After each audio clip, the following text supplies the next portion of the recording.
Welcome to the show. Good to see you, Jonas. Would you mind telling us who you are and where you are? Yeah, well, my name is Rikki, and I'm a gardener, community organizer, and herbalist in so-called Salt Lake City, Utah. And I am in the shadow of the Wasatch Mountains.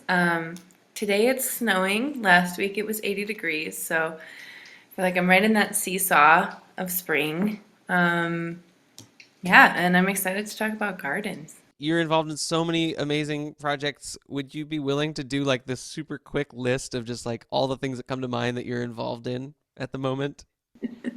Sure. Okay. So I started the Mobile Moon Co-op, which is a female and queer collective that strives to aid communities and ecosystems through education, empowerment, and botanical stewardship. We do workshops that kind of correspond with the phases of the moon. So roughly every week we have an educational workshop from a community member. We have like a membership structure so you can get involved many ways, and we're open 2 days a week now. We operate out of a 1980 40-foot long school bus. This is the bus where we have a small cooperative. When we grow herbs, we do keep them here and we process them into different products such as these salves and these tinctures. Every month we compile different products into what's called a moon box, and at the changing of each zodiac we send out little bags with handmade products such as tea blends. These are bath salts and bars of soap and chapsticks. I'm also on the board of Maple Grove Hot Springs, which is a beautiful hot spring in Idaho. It's about 2 hours away from here. We are working on installing a garden there now, but also kind of working on a land stewardship plan for the wilderness areas. I was formerly the vice chair of the Utah Permaculture Collective, and I'm just about to finish a residency at the University of Utah Environmental Humanities Department as a community practitioner in residence. So basically working with graduate students in the environmental humanities to kind of connect their research to real life community engagement, kind of being a bridge between the academy and the community. And I'm working on a tarot deck that is ecological and mushroom themed with my friend Una. Which I pre-ordered So, for my sister for her birthday. And folks can pre-order that on the Mobile Moon Co-op website. Is that right? correct. You are involved in some really cool projects, but you have a very interesting job with the library. Is that true? It's true. Yes, I work at the downtown library in Salt Lake City, Utah as their garden coordinator and seed librarian. And not very many libraries have a community garden or seed library, but the Salt Lake City Library is pretty special in that it supports this position and programming. In the garden at the library, here we are in so-called Salt Lake City, Utah, and we're gardening. These are all garlics grown right here in the plot community garden. There's some little radishes. This is my plot, and all these other plots belong to other community members. There's 18 garden beds, like individual beds, that community members can use for free for the growing season.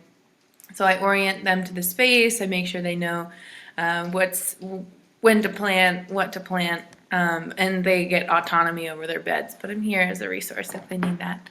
I think libraries are such an essential public service, and yet to be able to offer more than books and information is a really revolutionary step for libraries. So why do we garden? Why do we edible landscape?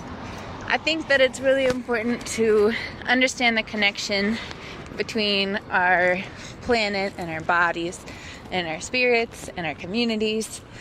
And even just seeing food growing in a public place just has such an impact, knowing that we can sustain ourselves at least partly in these beautiful common spaces.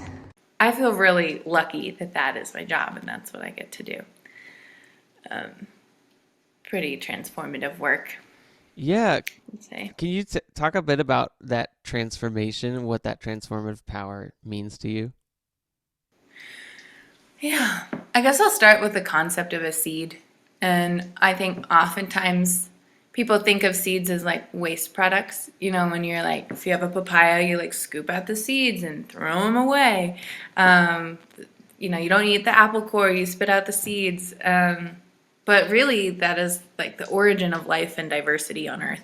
What's so cool about this work for me is being able to see the entire life cycle of plants and growth and seeing how it creates a relationship. I think so many of us have lost a connection or a relationship to plants and cyclical life because so much that we consume is really heavily processed. But when you're growing things from seed, and you know what the seed looks like, you know what it looks like when it sprouts into a tiny baby, and then like all through its vegetative and reproductive life cycles, you really understand it as a being. And then when you eat that, it's like you become more holistically involved in its life.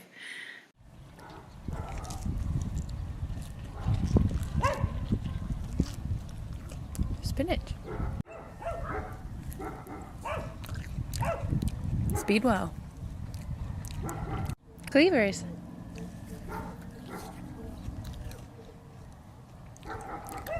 Arugula.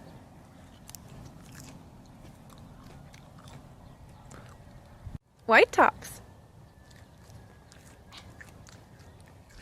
I think one of my favorite parts about like regenerative agriculture and community-based agriculture movements are the fact that we ourselves are the solution and we have to be. And that doesn't have to be like a punishing thing. It's not like, oh, the solution is going to be so uncomfortable and hard. It's like, no, the solution is transformative and change can be difficult, but it can also be really fun and novel. And I don't know, I think that kind of like keeps you young and spry. Here we have our small garden altar. So far, some roses and a little bundle of lavender and some rocks, special things. And then this is called hugel culture. This area, we have irrigation on top. Bye! And buried underneath is a carbonaceous material that we pruned from the year before, so little pieces of wood. And then we covered it in soil and we're irrigating it. And this creates a slow release kind of soil building process. And it's a really great use of wood. You can see we have some so-called weeds coming up. And this is wild lettuce, also nice little edible medicinal, but can also be removed pretty easily. And these little fuzzies are dill. This is a tarragon. This is a little peach tree. These just volunteered here, and we'll be filling out this bed with more edible perennials, my favorite. One of my gardening methods is just to kind of like throw seeds out and see what happens. You know, I feel like there's a liminal space between cultivation and wildness when it comes to seeds, and they don't necessarily have to be buried and kept at a very particular temperature. Just mimic nature and see if it grows. And if it doesn't, there's so many other seeds that you can try to grow. One of my goals for my more personal garden is to have it be more of an ecosystem where I don't have to till, and I just kind of like encourage certain plants and harvest others until they're not there anymore, or, you know, recycle them. When I weed my garden, it's like I always just keep it in a pile and I'll make compost tea out of it. So instead of sort of like spraying plants or violently like uprooting them and burning them, you know, I think weeding is a reality. Is like sometimes you have to set a boundary and be like, no, I don't want all these like spiny goat head weeds in the garden. But instead of you know, like spraying them, I think there are ways to like reintegrate the biomass into your land and kind of just like ferment them and then let them come back in the form of nutrients for your plants. Right, because it's the same soil and the same nutrients, just taking a different life form. It's not inherently worse. It might be getting in your way from doing exactly what you want to do with your land, but right, it doesn't need to be destroyed. We do have that like destroy anything that's not supposed to be there mentality. Anytime a plant is growing, it's telling you something about the soil conditions and what's able to grow. Um, there's this weed called bindweed that grows a lot here, and it has these incredible root systems that are just like, and they just like go all. I've like gotten bindweed roots out of the soil that are so long, probably like 3 feet long, I think one was, and it's just like squiggling all around there. And I almost think of it as like a little worm. It's just like opening up the soil and breaking it up. And I've battled a lot of bindweed in my day also because it really loves to crawl around. It's in the morning glory family and just sort of like eat your tomatoes, just like take everything down. But I think that, it tells you something about your soil that it like needs to be sort of broken up. If it's heavy clay, like bindweed is coming in to like open up space and air pockets. Now, coming in from Utah, you might be our farthest flung guest so far on the program. But of course, you have Pacific Northwest roots. You grew up in Olympia, right? And probably most of our viewers are here in Cascadia. And I'm curious if you have any region specific advice for any budding gardeners up here. I love Cascadia. It's so green and lush, and I feel like it's nettle season right now, and I just love nettles. I recommend growing nettles if you don't grow them. Um, they're a little like tingly, but it's one of my favorite like nervine plants. So like I'm sure all of our nervous systems are really on edge right now and have been for a long time. I mean, pandemic aside, it's just been a tense time politically. And so, to me, when I see plants thriving, even in kind of a chaotic climate, um, it really helps me kind of calm down and like connect with energies that are kind of larger than the human constructed ones. And I see nettles as like a really cool ally in that sense. Like they've been clinically proven as well as, many, many, many generations of use as like a pot herb. So something you can cook into a soup or a stir fry, but also as a tea and a medicine. And it's just like really high in minerals and nutrients.